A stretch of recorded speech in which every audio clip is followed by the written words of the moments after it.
नमस्कार दोस्तों, शुभ संध्या। सिविल सेवा परीक्षा को कैसे क्लियर किया जाए? काफ़ी दिनों से मैं ये सुन रहा था, सोच समझ रहा था और मेरे दोस्तों से काफ़ी सवाल आ रहे थे कि काफ़ी समय हो गया सर ने आपने कोई भी एक भी सेशन नहीं लिया इस पे, तो अभी कोर्स सर्वे के माध्यम से मैं अपने विचार आप लोगों के समक्ष रखूँगा कि हिंदी माध्यम से सिविल सेवा परीक्षा को किस प्रकार क्लियर किया जाए। और जैसा कि सर्वविदित है कि इस परीक्षा में आपका माध्यम क्या है, आपकी पृष्ठभूमि क्या है, ये ज़्यादा मायने नहीं रखता है। जहाँ तक मुझे लगता है कि आपकी शिक्षा कौन से विश्वविद्यालय से हुई है, आपने प्रारंभिक परीक्षा कौन से माध्यम से पास की है, इससे ज़्यादा ये मायने रखता है कि आप परीक्षा के दौरान कितने आत्मविश्वास से उस परीक्षा में शामिल होते हैं, आपने सिलेबस को कितने अच्छे से पढ़ा है, पिछले वर्षों के प्रश्न पत्रों को आपने कितने अच्छे से मतलब उनको देखा है और आप अपने आप को कितना कंफर्टेबल महसूस करते हैं इस परीक्षा में। मुझे लगता है ये बातें ज़्यादा महत्वपूर्ण हैं। फिर भी हिंदी माध्यम के जो अभ्यर्थी हैं उनको मुख्य रूप से दिक्कत आती है मटेरियल की, क्योंकि ऐसा है कि जो ऑथेंटिक जो प्रामाणिक सामग्री है वो मुख्य रूप से अंग्रेजी माध्यम में ही उपलब्ध है। इसलिए ये एक स्वाभाविक समस्या शुरुआत से ही बनती आ रही है। जब मैं प्रिपरेशन करता था तो मुझे भी हिंदी माध्यम के एक अभ्यर्थी के रूप में एक ये शंका होती थी, ये संदेह होता था कि क्या हम इस माध्यम में बढ़ते हुए अच्छी रैंक अर्जित कर सकते हैं या नहीं। तो मैं आप लोगों को ये बता दूं कि ये अपने आप में जब आपका सिलेक्शन होगा तब आपको रियलाइज़ होगा कि माध्यम बिल्कुल आड़े नहीं आता है। माध्यम बिल्कुल मायने नहीं रखता है कि आपने कौन से माध्यम से परीक्षा में आप शामिल होने जा रहे हैं या फिर आपकी शिक्षा कौन से माध्यम से हुई है। मुझे लगता है सबसे ज़्यादा ज़रूरी है कि आप सिलेबस को कितना अच्छे से कवर कर पाते हैं और जो मुख्य बात है वो ये है कि आप सेल्फ मोटिवेटेड कितना हैं, क्योंकि मुझे लगता है कि मेंस में जिस अनुपात में हिंदी माध्यम के अभ्यर्थी शामिल होते हैं उस अनुपात से थोड़े से कम अनुपात में सफल हो पाते हैं, लेकिन ऐसा बिल्कुल कतई नहीं है कि हिंदी माध्यम से बिल्कुल लोग सफल नहीं होते। इसलिए मैं अपने आप के एग्जाम्पल को आपके समक्ष ये रखूँगा कि सबसे इम्पोर्टेंट चीज़ यही है कि आप जो एक हार्ड मेंटेलिटी है कि लोगों की कि हम नहीं कर पाएंगे, अगर आप उसको दूर कर लें, अगर आपने अपने आप को जीत लिया। हिंदी में एक बहुत ही अच्छी कहावत है कि मन के हारे हार है, मन के जीते जीत है।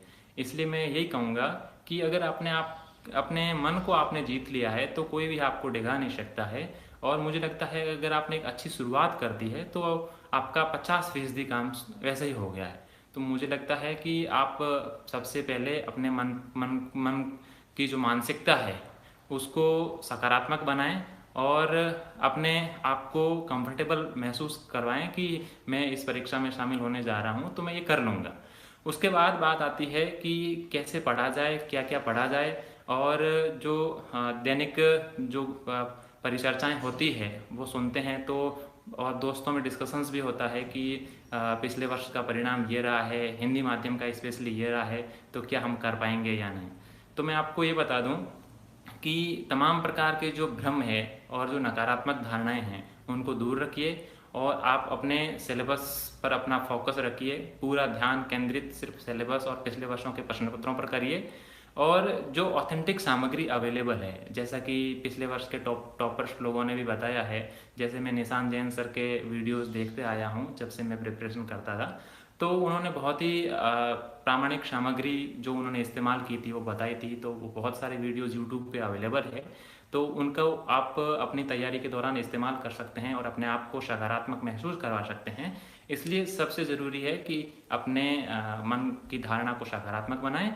और दूसरी बात है कि जो सिलेबस है उस सिलेबस को बहुत अच्छे से कंठस्थ कर लें, क्योंकि महत्वपूर्ण बात यही है कि जिस परीक्षा में आप शामिल होने जा रहे हैं उस परीक्षा में लेवल प्लेइंग फील्ड है। आपने कहाँ से एजुकेशन प्राप्त की है या फिर आप कितने वर्ष पहले इस परीक्षा में शामिल हुए थे या आपका कौन सा अटेम्प्ट है, ये बातें मायने नहीं रखती हैं। क्योंकि जो प्रीलिम्स का जो पेपर आएगा वो पेपर सभी के लिए कॉमन है। जो सवाल आएंगे वो 100 सवाल सभी लोगों के लिए समान है और मेंस के जितने पेपर्स बाकी लोगों को देने हैं आपको भी उतना ही पेपर्स देने हैं। इसलिए तमाम प्रकार की नकारात्मक धारणाओं से दूर अपने आप को कंफर्टेबल महसूस करवाते हुए इस परीक्षा में शामिल होइए और सिलेबस पर ध्यान केंद्रित कीजिए।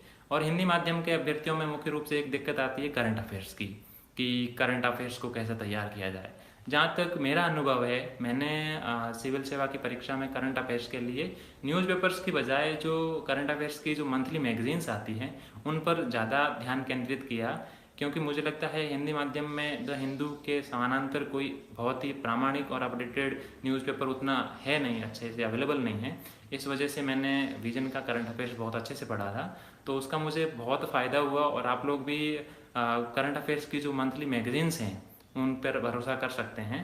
और सबसे महत्वपूर्ण बात यह है कि उनके थोड़े बहुत नोट्स भी बना लें आप, ताकि आपको परीक्षा के समय जब परीक्षा का जब रिवीजन होगा उस दौरान आप मतलब अपने आप को कंफर्टेबल महसूस करेंगे और आपका कॉन्फिडेंस भी बढ़ेगा। और एक सवाल ये भी बार बार आता है कि सर लंबे समय तक सेल्फ मोटिवेटेड कैसे रहें, आपने इतने लंबे समय तक तैयारी कैसे की। तो मैं आप लोगों को ये बताना चाहूँगा कि ये भी एक परीक्षा ही है, इसे भी एक परीक्षा की भांति ही लें। बिल्कुल ये ना सोचें कि मैं एक युद्ध लड़ने जा रहा हूँ या रणभूमि में शामिल होने जा रहा हूँ। आप भी ये पूरे इस एग्ज़ाम को, इस जर्नी को एक परीक्षा की भांति स्वीकार करें। और एग्ज़ाम जिस प्रकार से दिया जाता है उसी प्रकार से इसी एग्ज़ाम में शामिल होना है। आपको बिल्कुल ये नहीं सोचना है कि मैं सफल हो पाऊँगा या नहीं हो पाऊँगा। बस आप अपना 100% दीजिए और माध्यम और तमाम प्रकार की नकारात्मक धारणाओं को दूर करते हुए आगे बढ़िए। और एक सवाल और ये आया है कि सर हम पढ़ रहे हैं लेकिन ये महसूस नहीं हो पा रहा है कि हम जो पढ़ रहे हैं वो कितना सटीक है और जो हमारी दिशा है वो क्या है।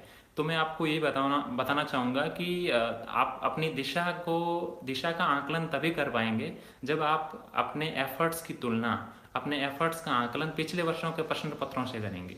तो मुझे लगता है जब भी आपको ये भ्रम घेर लें, जब भी आपके दिमाग पर ये संशय हावी हो जाए कि मैं जो कर रहा हूँ वो कितना सटीक है, तो आप यूपीएससी का एक बार सिलेबस उठा के देख लीजिए कि आपने जिस प्रश्न पत्र की तैयारी शुरू की है वो प्रश्न पत्र आपके सिलेबस से है, जो मतलब कंटेंट है उसको आपने कितने अच्छे से पढ़ा है और पिछले वर्षों के प्रश्न पत्रों में जो सवाल आए हैं उनको आप कितना अच्छे से कर पा रहे हैं। तो मुझे लगता है ये बहुत ही दिशा निर्धारक के सबसे बहुत अच्छे तरीके हैं जिससे आप अपने आप को आंकलित कर सकते हैं। और मेनली हिंदी माध्यम के अभ्यर्थियों के साथ एक दिक्कत ये भी आती है कि सर किस प्रकार से हम बैलेंस बनवाएं कि जो ऑप्शनल सब्जेक्ट का पेपर है और जनरल स्टडीज़ के पेपर हैं उनमें किस प्रकार बैलेंस बनाएं। तो मैं आपको ये कहूँगा कि जो भी आपका ऑप्शनल सब्जेक्ट है उसके बहुत अच्छे से आप नोट्स तैयार कर लें, क्योंकि नोट्स बनाने से ये फ़ायदा होगा कि जब अंतिम समय का आपका रिवीजन चल रहा है, जब आप एग्ज़ाम में अपीयर होने वाले ही हैं, तब आपका कॉन्फिडेंस बढ़ेगा और आप बहुत कम समय में ज़्यादा चीज़ों का रिवीजन कर पाएंगे। नोट्स बनाने से ये होगा कि आप का जो कॉम्प्रिहेंशन का जो पावर है वो भी बहुत अच्छा होगा कि आपने बहुत ज़्यादा चीज़ों को बहुत ही कम शब्दों में किस प्रकार लिखा है अपने नोट्स में। और मैं आपको विश्वास दिलाता हूँ कि जो चीज़ें आप नोट्स बनाते हो वो एज इट इज़ आपको याद आती है, आपके सबकॉन्शियस माइंड में सेव हो जाती है। और जब आप एग्जाम में लिख रहे होते हैं तो एज इट इज़ वही वर्ड आप एग्जाम हॉल में परीक्षा की कॉपी में लिखते हैं। इसलिए नोट्स बनाना बहुत ही ज़रूरी है। और नोट्स बनाने एक तो आपकी स्पीड तेज़ होगी और परीक्षा के अंतिम समय में रिवीजन तो है ही, इसलिए नोट्स बनाते रहें। और राइटिंग प्रैक्टिस का एक क्वेश्चन आया है, तो मैं आपको ये बताना चाहूँगा कि जहाँ तक मेरा अनुभव है कि आंसर राइटिंग प्रैक्टिस का कोई तोड़ नहीं है। अगर मुझे कोई पूछे कि सिविल सेवा परीक्षा में सफल होने का मूल मंत्र क्या है, तो मैं प्रारंभिक परीक्षा को थोड़ा सा किनारे करते हुए अगर मुख्य परीक्षा पर अपना ध्यान केंद्रित करते हुए बात बताऊं, तो मैं यही कहना चाहूँगा कि अगर आपने बहुत अच्छे से उत्तर लेखन का अभ्यास किया है तो कोई भी आपको रोक नहीं सकता इस परीक्षा में सफल होने से। क्योंकि जैसे जिस प्रकार से मैंने 2 अटेम्प्ट दिए हैं यूपीएससी सिविल सेवा परीक्षा में, प्रथम प्रयास में असफल होने की वजह यही थी कि मैंने एक भी टेस्ट की आंसर राइटिंग प्रैक्टिस नहीं की। और दूसरी बार जब सफल हुआ तो भी उसकी वजह यही थी कि मैंने बहुत अच्छे से आंसर राइटिंग प्रैक्टिस की, अपने आप को मतलब उस माहौल में कंफर्टेबल महसूस करवाया कि मैं इतने समय में इतने आंसर्स लिख सकता हूँ। और दूसरे वर्ष जब मैंने ये अटेम्प्ट दिया था, तब मैं जब सफल हुआ था, तब मेरा अनुभव ये था कि मैंने कोशिश की कि कुछ पेपर्स में तो मैं 5-5 मिनट पहले ही अपने जवाब लिख पाया था। और उसके बाद में कॉपी को बहुत अच्छे से, जो कॉपी का जो ग्राफिक्स होता है देखने से ही लगता है कि आंसर्स अच्छे लिखे गए हैं। फिर अंडरलाइनिंग करना, हाईलाइट करना, या फिर टिक मार्क करना या महत्वपूर्ण महत्वपूर्ण चीज़ों को रेखांकित करना अलग अलग तरीक़ों से, तो वो चीज़ें भी हो जाती है जब आंसर राइटिंग की प्रैक्टिस आप बहुत अच्छे से करते हैं। और उत्तर लेखन के अभ्यास से एक फ़ायदा ये होता है कि आपको पता चल जाता है कि आप कहाँ मतलब अपने मात खा रहे हैं, आपका मतलब आपकी कमी क्या है। कि आप जैसे लिख रहे हैं तो एक दिक्कत ये आती है कि लिखते लिखते पता नहीं चल रहा है कि हम किस दिशा में जा रहे हैं। ये तमाम प्रकार की जो गलतियां हैं, जो भ्रम हैं, ये जब उत्तर लेखन का आप अभ्यास करेंगे तभी आपको पता चलेगा। शुरुआत में जब उत्तर लेखन का अभ्यास मैंने शुरू किया था तब मैं मुश्किल से 13-14 क्वेश्चन ही कर पाता था 3 घंटे में, निर्धारित समय में। फिर जब 5 पेपर्स लिखे तो फिर 15 क्वेश्चंस पे आए, फिर 10-12 पेपर्स और लिखे तो फिर 17-18 क्वेश्चंस पे आए। और जब मैं परीक्षा में शामिल होने वाला था तब मैंने तकरीबन 40 पेपर्स लिखे थे वैकल्पिक विषय के और सामान्य अध्ययन के, और उनका मुझे बहुत ही फ़ायदा हुआ परीक्षा में और मैंने निर्धारित समय में सारे आंसर्स में लिख पाया। और आंसर राइटिंग प्रैक्टिस से एक ये सवाल आ रहा है कि वर्ड लिमिट्स क्या होनी चाहिए। तो मैं आपको यही बताना चाहूँगा कि वर्ड लिमिट्स का ऐसा है कि तो आपको जो यूपीएससी द्वारा निर्धारित वर्ड जो शब्द सीमा है उसमें ही लिखना है। लेकिन इसमें सबसे महत्वपूर्ण दिक्कत ये आती है कि आप जितने टाइम में कर पाते हैं वो टाइम मैच करता है या नहीं। कि क्योंकि जैसे अगर आप 7 मिनट में एक आंसर लिख रहे हो तो ठीक है, लेकिन शुरुआत में ये दिक्कत होती है कि हम 10 मिनट में भी एक आंसर पूरा नहीं कर पा रहे हैं। क्योंकि शुरुआत में ये भी होता है, एक सामान्य मानसिकता है कि बहुत अच्छे से जमा के लिखावट अच्छी करके हम मतलब लिखने की कोशिश करते हैं। और जहाँ तक मेरा खुद का अनुभव रहा है तो मैंने भी ऐसे ही किया था कि शुरुआत के जो 3 क्वेश्चंस थे उनमें मेरे 35 मिनट चले गए थे। तो एवरेज आप लगा लो 12 मिनट में ही एक आंसर में लिख पाया था। तो वो उनका नुकसान कब होता है जब आप अंतिम समय में, जब लास्ट के जो क्वेश्चन है 15 और 20 के बीच के, तो उनमें ये दिक्कत आती है कि आपको अच्छे से आंसर मालूम होते हुए भी आप बहुत कम समय मिलता है आपको, आप 4-5 मिनट में आपको एक आंसर लिखना होता है। इसलिए उत्तर लेखन अभ्यास से ये तमाम प्रकार की जो गलतियां होती है वो यहीं हो जाती है। और टेस्ट सीरीज़ ज्वाइन करने से ये फ़ायदा होता है कि ये गलतियां जो होती है यहाँ पे उनका दोहराव यूपीएससी की एग्ज़ाम के दौरान परीक्षा हॉल में नहीं होता है और इनका बहुत फ़ायदा मिलता है। और जब आप बहुत अच्छे से अभ्यास करके परीक्षा में शामिल होते हैं तो आपका कॉन्फिडेंस भी सातवें आसमान पर रहता है और आप अपने आप को ये महसूस करते हैं कि मैं अगर ठीक ठाक आंसर भी लिख पाया तो अपने आप को जीएस में एवरेज मार्क्स आ जाएंगे। और ऑप्शनल में अगर आपने नोट्स अच्छे से बनाए हैं, रिवीजन प्रॉपर किया है, तो आप मतलब उस लेवल के अंक अर्जित कर पाएंगे। ये मतलब मेरा विश्वास है। एक सवाल ये भी आता है कि सर हिंदी माध्यम में न्यूज़पेपर का मेरा तो यही अनुभव रहा है कि मैंने दैनिक जागरण राष्ट्रीय संस्करण पढ़ा था जो काफ़ी फ़ायदेमंद रहा है। लेकिन मैं आपको ये कहूँगा कि न्यूज़पेपर से ही पूरे करंट अफेयर्स की प्रिपरेशन करना सही नहीं होगा, क्योंकि हिंदी माध्यम में उतना प्रामाणिक और उतना अपडेटेड और यूपीएससी पर केंद्रित ही न्यूज़पेपर अवेलेबल नहीं है।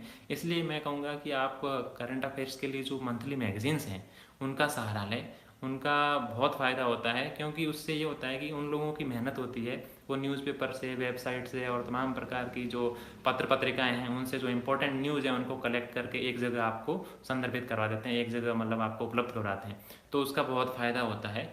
इसलिए मैं आपको ये कहूँगा कि करंट अफेयर्स की जो मंथली मैगजीन्स हैं उनका सहारा लें, उनका बहुत फ़ायदा होता है। और नोट्स बनाएं, अपने आप को अपडेटेड रखें, क्योंकि अद्यतन रखना ज़रूरी है। इसमें ये होता है कि कोई भी क्वेश्चंस किसी भी पेपर में कभी भी आ सकता है। इसलिए अगर आप खुद को अपडेट रखेंगे और आगे बढ़ते जाएंगे तो आपका कॉन्फिडेंस भी बढ़ेगा।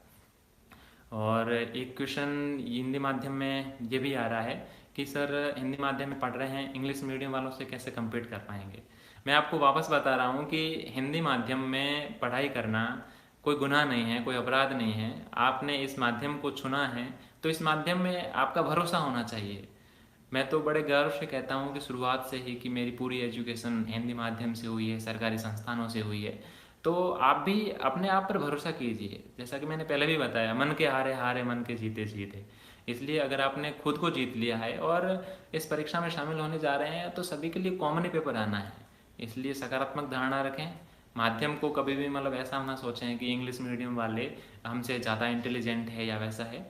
अगर आप अच्छे से मेहनत करेंगे तो आप उस लेवल तक पहुंच जाएंगे कि आपको सफलता की शरण मिले। इसलिए माध्यम को बिल्कुल ऐसा ना सोचें कि हम हिंदी माध्यम है तो नहीं कर पाएंगे।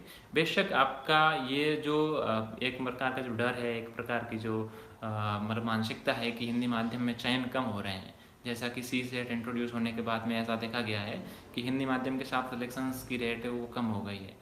लेकिन मैं आपको ये विश्वास दिलाता हूँ कि अगर आप बहुत अच्छे से कोशिश करेंगे, मेहनत करेंगे और सिलेबस को बहुत अच्छे से कवर करते हुए रिवीजन पर ध्यान देंगे और बिल्कुल सकारात्मक मानसिकता के साथ, तो आपको कोई भी परीक्षा में मतलब सफल होने से रोक नहीं सकता है। एक क्वेश्चन, बहुत ही रोचक सवाल ये भी आ रहा है कि हिंदी माध्यम में साक्षात्कार दिया जा सकता है या नहीं। मैं आपको ये बता दूं कि यूपीएससी हिंदी में, यूपीएससी जो सिविल सेवा परीक्षा का जो तीसरा चरण है, उसमें साक्षात्कार में तमाम प्रकार की जो भारतीय भाषाएं हैं जो कि 8वीं अनुसूची में संदर्भित है, उनमें आपको साक्षात्कार देने के लिए अनुमति प्रदान करती है। इसलिए फिर मैं आपको यही कहूँगा कि आप अच्छे से मेहनत करते रहिए और बिल्कुल ये ना सोचिए कि साक्षात्कार हिंदी में देंगे तो कैसा प्रभाव पड़ेगा। मैं आपको यही कहूँगा कि हिंदी में दीजिए बहुत अच्छे से, अपने जवाब को अच्छे से लिखिए, अच्छे से मतलब उनके समक्ष प्रस्तुत करिए उदाहरणों के साथ में, और करंट अफेयर से आप अपडेटेड रहेंगे तो आप बिल्कुल बहुत अच्छा कर पाएंगे। और माध्यम का बिल्कुल नहीं सोचना है, और ये नहीं सोचना है कि हिंदी के साथ देंगे तो कम मार्क्स आएंगे, इंग्लिश के साथ देंगे ज़्यादा मार्क्स आएंगे। अगर आपको इंग्लिश आती है तो कोशिश करनी है, अगर अंग्रेजी में सवाल पूछा गया तो उसका जवाब इंग्लिश में ही दें। लेकिन अगर आपने हिंदी चुना है साक्षात्कार के माध्यम के रूप में, तो आप पूरे मतलब आत्मविश्वास के साथ शामिल होइए, आपको मतलब सफलता मिलेगी, ऐसी मेरी उम्मीद है, मेरा विश्वास है। तो वापस हम बात करते रहेंगे इसी मुद्दे पे, यूपीएससी में हिंदी माध्यम के अभ्यर्थी किस प्रकार सफलता प्राप्त करें। आप सभी को, जो लोग मेंस में इस बार शामिल होने जा रहे हैं, उनको बहुत बहुत शुभकामनाएं। और अगले वर्ष के आगामी प्रारंभिक परीक्षा के विद्यार्थियों को, जो अभ्यर्थियों को जो शामिल होंगे, उनको भी ढेर सारी शुभकामनाएं। आप बहुत अच्छा करेंगे। शुक्रिया।